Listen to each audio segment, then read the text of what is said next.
She's gonna carry you. Yo, you're carrying me. Want me to carry you? I'd rather carry you. You're about 50 pounds lighter.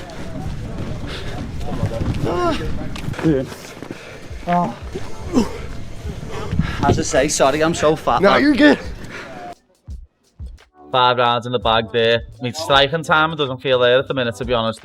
Last week my striking time felt good, and I've done 5 rounds with Luke, so it's just probably woke up on the wrong side of the bed today. Obviously I've got to get that striking time better if I'm fighting El Chorizo. That's a lot what I'm going to work on, but my grappling always feels phenomenal. As you see in them rounds, lad, when I get people on the floor, they don't get up, lad. Smother people, like Cam's that's against DDP the weekend. Once I get you down and I'm on top of you and I'm smothering them, you're not getting up, lad. I think the UFC is waiting to see what happened with Islam and GD. Also, I think the UFC waiting to see what happens with Arman and Hooker. But I'm telling you this, Justin Gaethje never break his word. If he get jumped by Paddy, he will retire. And he will never fight again in the UFC. I truly believe that. I truly believe that. But, you know, UFC is a business. Listen, Paddy Pimblett, I got nothing against the guy, the young man. He's great, he's entertaining. His last 3 opponents is 0-13. You know what I'm saying? How he be ahead in the ranking, Justin Gaethje ahead of him. Justin Gaethje give the UFC favorite after favorite after favorite. What Paddy Pimblett have done to the UFC to deserve a shot over Justin Gaethje? If it's pure entertainment, okay, give it to him. But if it's pure merit, it's Justin Gaethje. Did they try to make the Paddy Pimblett fight? Did they propose it to you guys? I don't think anybody got proposed to do anything. Listen, the only guy, if you get a title shot over Justin Gaethje, is Arman. The talk around Paddy Pimblett versus Justin Gaethje hasn't cooled off for a single second. And now that Paddy is locked into a serious grind, the spotlight on him is burning even hotter. Clips from his training are popping up everywhere, and analysts are dropping takes from every angle. And suddenly, this interim title matchup doesn't feel like some long-shot gamble anymore. It's looking more like a storm forming right in front of everyone. Experts are split, fans are arguing non-stop, and the only thing people seem to agree on is this: something unpredictable is brewing, and nobody knows which way it's gonna break. Let's dive in. Just Paddy. I hate Paddy. Yeah. I wish it was Oliver fighting with Gaethje or someone different, but not Paddy. I hate that guy. Michael Bisping jumped in on the matchup and reminded everyone that even though people joke around calling Paddy Pat the Fatty, there's nothing soft about him right now. Bisping says Paddy looks like he's in the best shape of his entire career, and that was even before the fight was officially locked in. An interim belt would slide him right to the top of the division in Gaethje's lane, and Bisping sees this as Justin's last big swing. 2 title shots already behind him, maybe one final run still ahead, with Paddy unexpectedly standing in his path. And he didn't even have a fight announced, okay? Obviously, he knows he's fighting in about 6 weeks, 6 or 7 weeks, whatever it is. So the man's ready, right? And he could be an interim champion of the world. Now, we know an interim champion basically means the #1 contender. But if Paddy can pull it off, unbelievable. That'll be 4 champs, 2 interims and 2 legit, well 3 legit now with Tom being promoted from the UK that have become champions. And for Justin Gaethje, this is the final go. This is the final crack of the whip. The man's had 2 title fights in the past, Charles Oliveira to Khabib Nurmagomedov, and now he gets to go up again. Arman stayed real about how he feels, saying straight up that he genuinely dislikes Paddy Pimblett. In his view, Paddy's title shot looks more like the product of hype, followers, and marketing than something earned through merit. He even said he'd have rather seen someone like Charles Oliveira step into this spot instead. When it comes to how the fight plays out, Arman sees a clear clash of styles. He expects Gaethje to lean on his sharp striking, mixing punches and kicks, while Paddy will look for openings to wrestle and control the pace. If Justin can keep the grappling in check and stay calm under pressure, Arman predicts he'll sneak out a decision win. It's the classic striker versus wrestler setup, and Arman's putting his money on experience, composure, and preparation to seal the deal.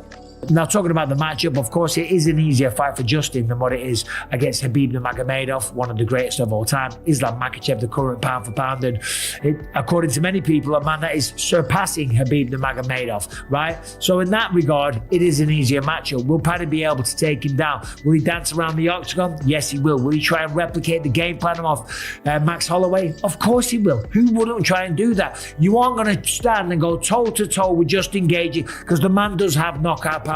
But underestimate Paddy at your peril. That's all I'll say about that one, but that is it.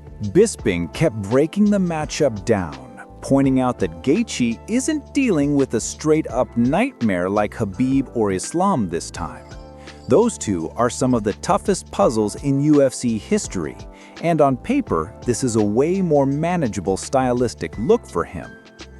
But the real question, Bisping says, is whether Paddy can switch things up. Can he drag Justin to the mat? Can he stay light on his feet? Can he pull off a Max Holloway-style game plan without getting clipped by heat? Trading heavy shots with Gaethje is a quick ticket to trouble, but counting Paddy out is just as risky. That's why Bisping calls it exactly what it is, a wild, unpredictable matchup where everything can flip in a split second. I hope Justin Gaethje not gonna drink, party, gonna train, dedicate himself, be focused. It's his last chance in this life. He's fighting he was fighting for the title maybe 5 times. So this is his chance, and the end of his career, win the interim title, fight for the real title, and then retire. That's the best for him. And I'm gonna, Justin, if you need the help, let me know. I'll fly to you and help you. Really?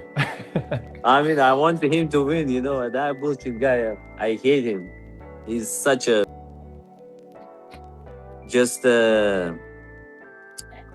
I don't know how to explain. You know, when you're amateur fighter, you can buy judges, you know.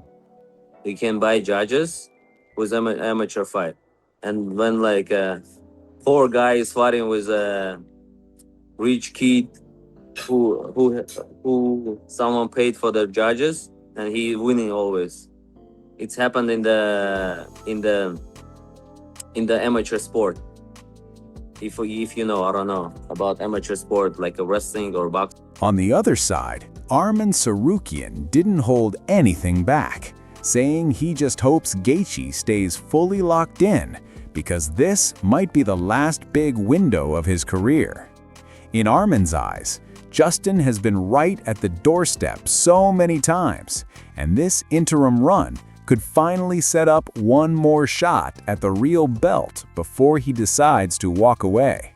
He even said he'd fly out to help with Gaethje's camp if needed. As for Paddy, Arman made it clear he's not a fan, comparing him to the type of fighter who gets that favorable treatment. For him, a Gaethje win isn't just preferred, it's the result he's openly rooting for. It's the same. He has a followers or whatever, or his country is big, or I don't know, UFC likes him so much, or he's selling, or what he's doing, I don't know. So he got his title fight because of that. Yeah, and you hold that against him, not against the system and the the way that the game works. There's a saying that don't hate the player, hate the game, but you hold it personally against Paddy Pimblett. Yeah, I hate just Paddy. I hate Paddy.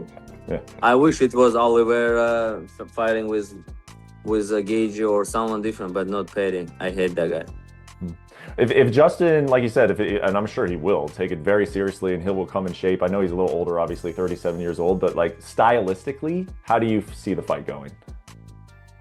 I mean, Justin, sometimes he fights so good, sometimes so bad.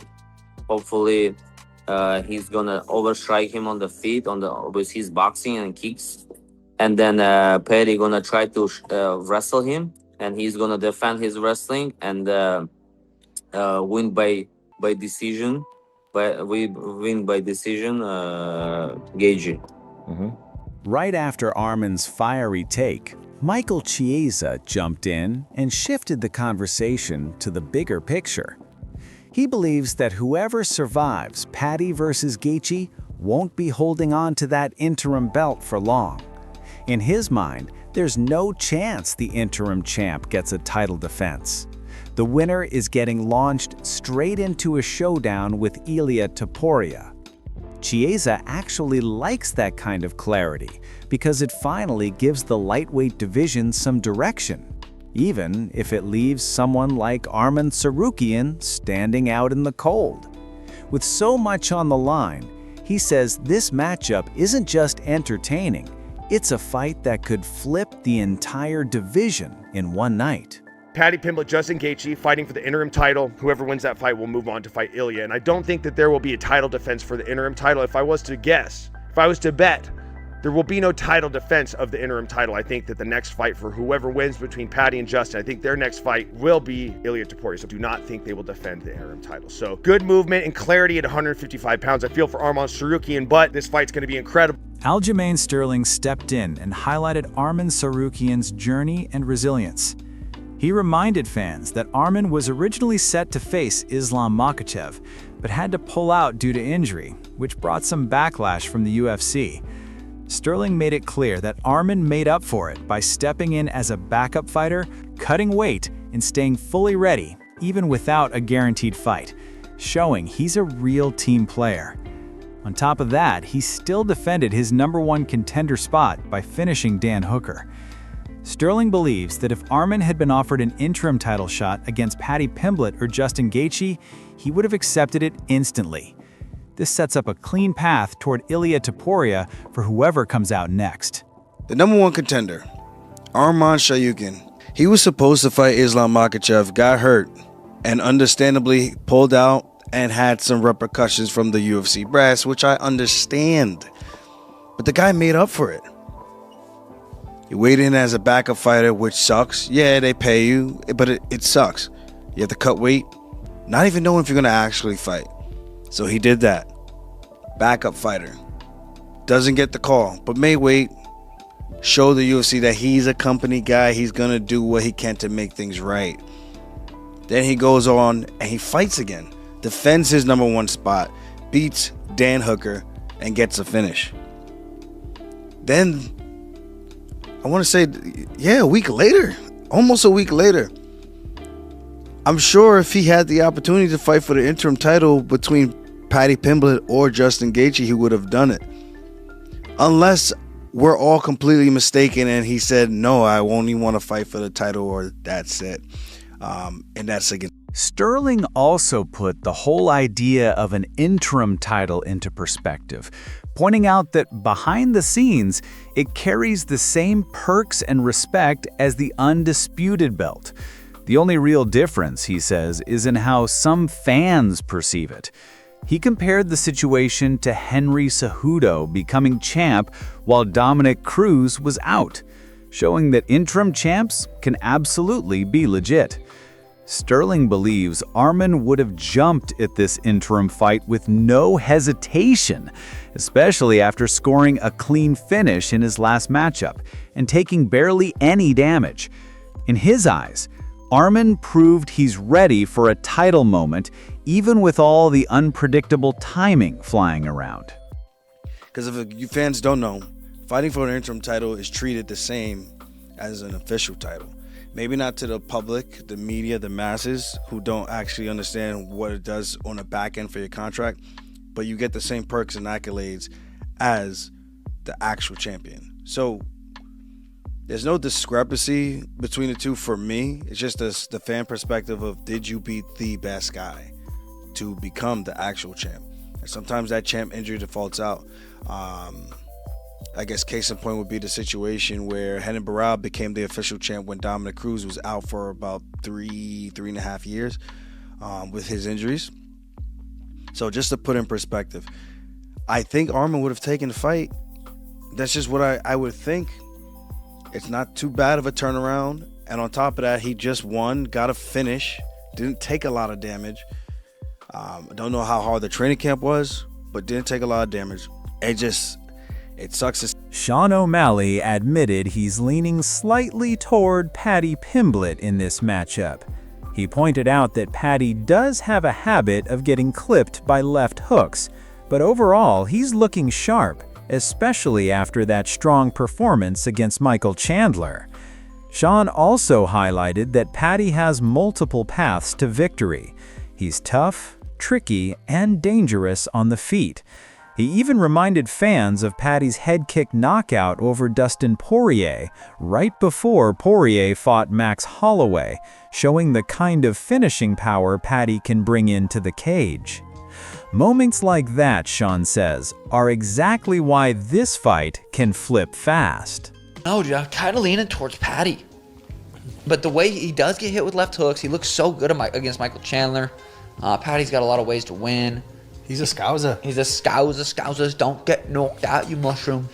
He KO'd Dustin with a head kick too. The fight Gaethje, before the Max Holloway one, which is... After breaking down Paddy's skills, Josh Thomson shifted the spotlight to Arman Sarukian and asked what this whole situation really means for him. He pointed out that after such a dominant win over Dan Hooker, it's wild to see Arman left waiting. Thomson highlighted how Arman chased a submission or knockout the entire fight and made it look smooth, reminding everyone why he's one of the most exciting contenders to watch. He noted the irony, too. The Hooker fight was supposed to decide the #1 contender spot, yet now the Pimblett versus Gaethje interim title fight gives that same reward to its winner, leaving Arman stuck on the outside despite doing everything right. On top of that, Brendan Schaub stepped in to talk about how UFC 324 in Vegas came together. He said the original plan was Pimblett versus Ilia Topuria, but once Topuria announced he needed time off for personal reasons, the UFC switched gears and brought in Justin Gaethje. Schaub gets why fans are frustrated, especially since Arman Sarukian is still ranked as the #1 contender. But he also says that doesn't take away from how stacked the card is. He called Pimblett versus Gaethje a straight-up must-watch. High energy, non-stop action, a real banger. The controversy, he explained, comes from the interim title being attached and Arman being sidelined, even though the winner moves directly toward Topuria. Gaethje, Paddy Pimblett. Some of you could give me slack because I guaranteed you're going to get Ilia Topuria, Paddy Pimblett. I know for a fact, 1,000% that was their plan. I know for a fucking fact that was their plan. And then Ilia Topuria came out and said he's taking a layoff, dealing with some personal issues. So he'll fight on the White House card. That's how that's going to go down. I know for 1,000%, 100,000% fact, sources locked in, suck my dick, that it was going to be Paddy Pimblett, Ilia Topuria. Topuria pulls out. The UFC's like, oh shit, we got to do something for Paramount. And they called up Justin Gaethje. As a fight, it's take away your anger and how you think Arman Sarukian's getting fucked right now, which we'll get into. Take away all that hate for the card. Justin Gaethje, Paddy Pimblett is a fantastic, entertaining fight. For what it is a fucking banger. It's a great fight. The hardcores are upset because like, well, hold on. And this for interim, I don't think they should have done interim belt. That's where I think people are upset. But because now the winner of this has to fight Ilia, which we can get to that. But people are going to be upset that Arman's not getting the shot and he's ranked #1. Building on everything, Luke Thomas took a step back and looked at the full picture.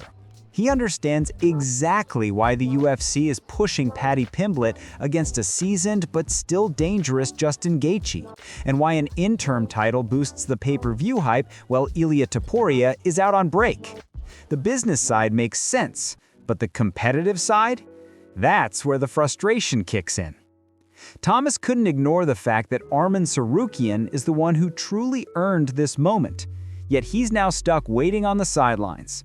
With the division getting reshuffled while Topuria recovers for months, everything feels messy and hard to follow. The logic isn't lining up, and fans who track the rankings closely are feeling the confusion too. Now, it's on you. Who do you think walks out with the win? Do you believe this matchup is fully justified, or are you siding with the people saying Arman Sarukian should have gotten this spot instead? Drop your predictions and dots in the comments and stay locked in so you don't miss any more updates, breakdowns, or major stories from the world of MMA.